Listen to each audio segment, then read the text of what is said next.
तुलना साझ हम लोग सामाजिक विज्ञान यानी कि आप लोग का जो सोशल साइंस का सब्जेक्ट है, तो जो बिहार बोर्ड 16 फरवरी को आप लोग का सोशल साइंस का फाइनल परीक्षा है, तो 16 फरवरी का जो आप लोग का वायरल क्वेश्चन पेपर है ना, जी हाँ दोस्तों, जो वायरल क्वेश्चन पेपर है, तो वायरल क्वेश्चन के सेट कोड नंबर बी के सोशल साइंस के सभी क्वेश्चन के डील करने वाले। तो आप लोग वीडियो में शुरू से लेकर अंत तक बने रहिएगा और एक एक क्वेश्चन को ना आप लोग गौर कर पी जाइएगा और 16 फरवरी की एग्जाम में जाकर डिटो छाप कर चले आइएगा। ठीक है, तो फटाफट से क्वेश्चन की ओर हम लोग बढ़ते हैं।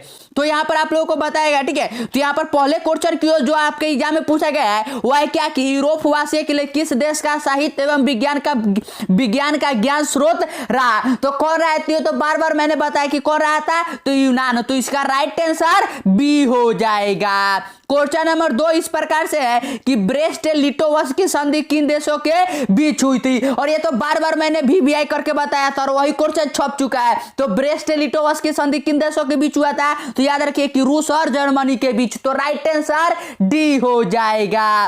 क्वेश्चन नंबर 3 जो आपके एग्जाम में पूछा गया है वह है कि हिंद चीन में बसने वाले फ्रांसीसी क्या कहे जाते थे। तो ये तो बार बार कराया था क्वेश्चन, वही छप चुका है। तो हिंद चीन में बसने वाले के क्या कहते हैं, तो सिंपल कोलोन कहते हैं। तो राइट आंसर सी हो जाएगा।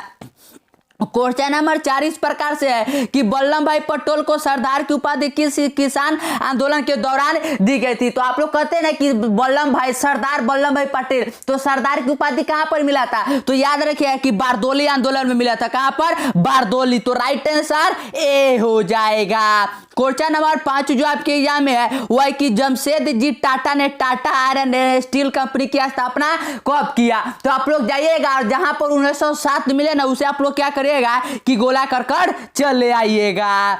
क्वेश्चन नंबर 6 जो है वह इस प्रकार से पूछा गया है कि अस्थायी कृषि के प्रभाव से कैसा जमाखोरी संभव हुआ है। तो याद रखिए कि अस्थायी कृषि से ना कैसा संभव हुआ जमाखोरी, तो संपत्ति का। तो 6 का जाइएगा और ऑप्शन नंबर 1 को गोला कर चले आइएगा। क्वेश्चन नंबर 7 जो आपके एग्जाम में पूछा गया है वह है कि आर्थिक संकट यानी मंदी के कारण यूरोप में कौन सी नई शासन प्रणाली का उदय हुआ। तो ये तो बार बार मैंने VBI करके बताया था कि किसका उदय हुआ था, तो फांसीवादी नाजीवादी शासन का। तो इसका right answer option number C हो जाएगा। क्वेश्चन नंबर 8 जो आपके एग्जाम में पूछा गया है ना वह इस प्रकार से कि किस पत्र ने रातों रात वर्नाक्यूलर पेश एक्ट से बचने के लिए अपनी भाषा बदल दी। और ये तो कितनी बार मैंने कहा था कि वर्नाक्यूलर एक्ट जो है ना बचने के लिए किसने बदल दिया था, तो अमृत बाजार पत्रिका ने। तो राइट आंसर सी हो जाएगा। क्वेश्चन नंबर 8 इस प्रकार से है कि किस देश की सिविल सेवा परीक्षा के मुद्रित पुस्तकों की मांग बढ़ाई गई। जो IAS का परीक्षा होता है ना, जो DMUM होता है, तो उसमें किसका मांग बढ़ाया गया, तो याद रखिए कि भारत में। तो राइट आंसर बी हो जाएगा।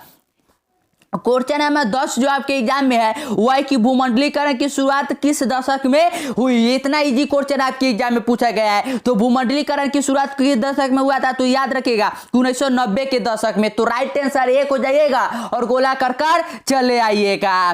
क्वेश्चन नंबर 11 जो आपके एग्जाम में पूछा गया है वह कि लैंगिक विभाजन है। तो लैंगिक विभाजन क्या है, तो लैंगिक विभाजन क्या होता है कि जो समाज में स्त्री और पुरुष रहता है, अगर उन दोनों के बीच में असमान भूमिका रहता है उसे ही तो लैंगिक विभाजन कहते हैं। तो राइट आंसर जाइएगा और बी को गोला कर चले आइएगा।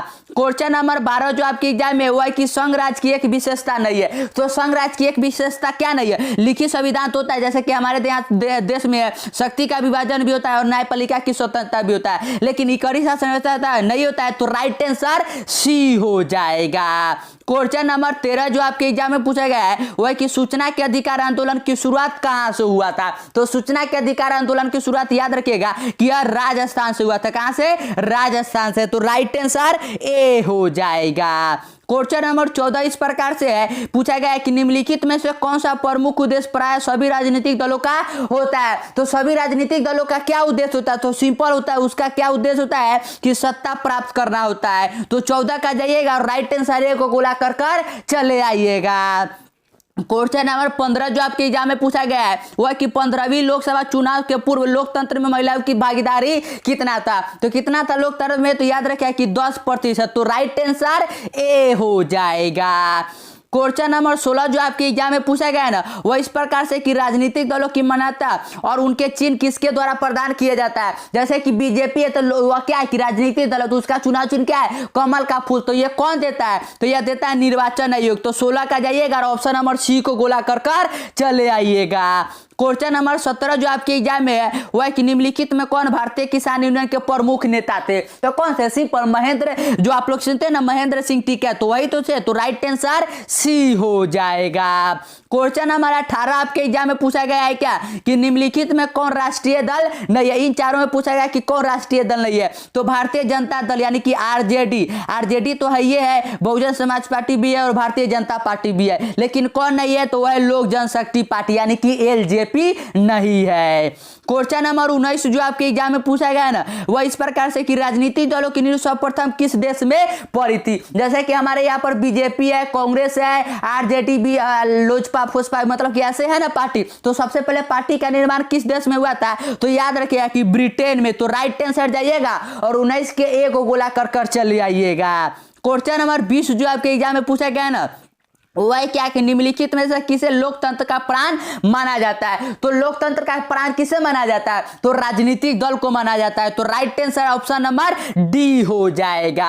और जो भी मैं क्वेश्चन आप लोगों को करवा रहा हूं, इसे आप लोग डिटो घोर कर पी जाइए, क्योंकि जब आप लोग 16 फरवरी के एग्जाम में जाइएगा ना, तो यही सब प्रश्न डिटो छपे रहेंगे। तो उस समय आप लोगों को रुकना नहीं, सीधा जाना है और आंसर को टिक मार कर चले आना। ये सेट कोड मैं भी करवा रहा हूं आप लोगों को, जो सेट मिले ना उसमें क्वेश्चन को मिला लीजिएगा और उसके बाद आंसर को टिक मार कर चले आइएगा। और अभी तक चैनल को सब्सक्राइब नहीं किया तो चैनल को सब्सक्राइब भी कर लीजिएगा। क्वेश्चन नंबर 21 जो आपके एग्जाम में पूछा गया है, वह कि समान ऊंचाई वाले स्थानों को मिलाने वाली काल्पनिक रेखा को क्या कहते हैं। तो उसे क्या कहते हैं, तो उसे समोच्च रेखा कहते हैं। तो राइट आंसर ए हो जाएगा।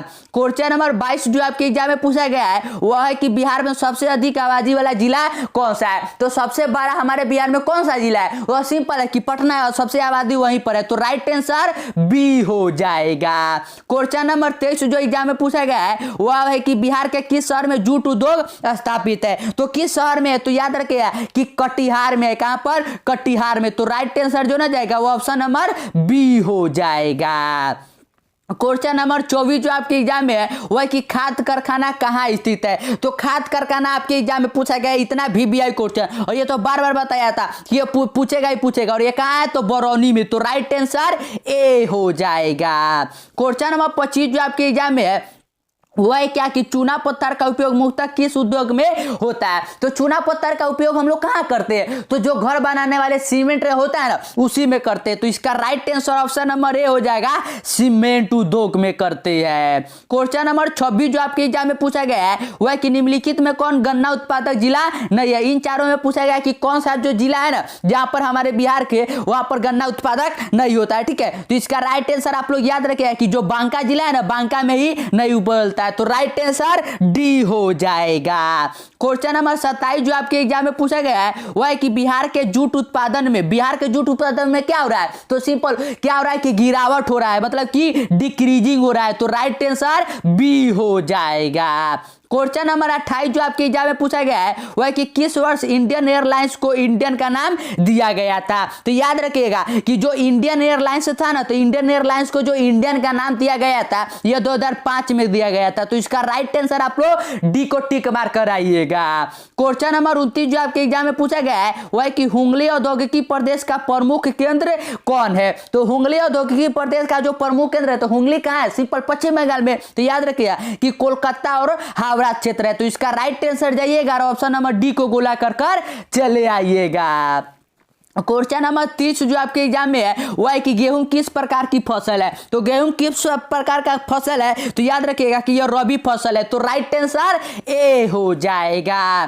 क्वेश्चन नंबर 31 जो आपके एग्जाम में है, वह है कि किसी वस्तु का सेवा मूल्य 20 लाख से अधिक है तथा 1 करोड़ से कम है तो उपभोक्ता शिकायत करेगा। तो ये तो बार बार मैंने बताया था कि 20 लाख से अधिक और अगर 1 करोड़ से कम है ना, तो उपभोक्ता कहां पर करेगा, तो राज्य आयोग में करेगा। तो चाहिएगा और 31 के ऑप्शन नंबर बी को गोला कर चले आइए। आइएगा। क्वेश्चन नंबर 32 जो आपके एग्जाम में है वह कि निम्नलिखित में कौन बहुराष्ट्रीय कंपनी है। इतना सिंपल क्वेश्चन पूछा गया है। तो जो फोर्ड मोटर्स होता है उसका गाड़ी आप लोग देखते हुएगा, सैमसंग और कोको कोला, ये तीनों के तीनों क्या है कि बहुराष्ट्रीय है। तो जाइएगा और ऑप्शन नंबर डी यानी कि सभी को टिक मारकर चले आइएगा। क्वेश्चन नंबर 33 जो आपके एग्जाम में है वह कि नई आर्थिक नीति की मुख्य विशेषता कौन सी एक नहीं है। तो सिंपल, नई आर्थिक नीति की कौन सा विशेषता होता है। तो उदारीकरण होता है, निजीकरण होता है, वैश्वीकरण होता है, लेकिन सामाजिकरण नहीं होता है। तो जाइएगा और 33 के ऑप्शन नंबर डी यानी कि सामाजिकरण को गोला कर चले आइएगा। क्वेश्चन नंबर 34 जो आपके एग्जाम में वह है कि आर्थिक विकास के मुख्य रूप से 3 क्षेत्र में निम्नलिखित में कौन क्षेत्र नहीं है। तो सिंपल, हम लोग जानते हैं कि कृषि क्षेत्र होता है, प्रथम में, द्वितीय में उद्योग क्षेत्र होता है, तृतीय में सेवा क्षेत्र होता है, लेकिन क्या मनोरंजन क्षेत्र होता है, नहीं होता है। तो जाइएगा और 34 के ऑप्शन नंबर डी को गोला कर चले आइएगा। क्वेश्चन नंबर 35 जो आपके एग्जाम में पूछा गया है ना वह इस प्रकार से कि व्यवसाय बैंकों का राष्ट्रीयकरण कब किया गया। तो व्यवसाय बैंकों का आप लोग याद रखिए कि जो राष्ट्रीयकरण किया गया था ना यह 1969 में किया गया था। तो 35 का जाइएगा और ऑप्शन नंबर सी को गोला कर चले आइएगा। क्वेश्चन नंबर 36 जो आपके एग्जाम में पूछा गया ना यह तो सिंपल है कि इनमें से कौन प्राथमिक क्षेत्र, किसे प्राथमिक क्षेत्र कहा जाता है। इतना ईजी क्वेश्चन, और यह बार बार बीबीआई करके बताया था कि यह क्वेश्चन छपेगा क्वेश्चन छप चुका है। तो प्राथमिक क्षेत्र किसे कहते हैं, कृषि क्षेत्र को कहते हैं। तो इसका राइट आंसर जो ना जाएगा वो ऑप्शन नंबर बी यानी कि एग्रीकल्चर सेक्टर हो जाएगा। क्वेश्चन नंबर 37 जो आपके एग्जाम में है वह कि देश के संगठित बैंक प्रणाली में से कौन नहीं है। तो कौन नहीं है, तो याद रखिए कि नेशनल बैंक यानी कि राष्ट्रीय बैंक नहीं है। क्वेश्चन नंबर 38 जो आपके एग्जाम में पूछा गया है वह कि निम्न में कौन गैर आर्थिक आधारभूत संरचना है। गैर आर्थिक आधारभूत संरचना कौन सा है। तो याद रखिएगा कि जो शिक्षा होता है ना यही गैर आर्थिक आधारभूत संरचना होता है। तो 38 का जाइएगा और ऑप्शन नंबर ए को गोला कर चले आइएगा।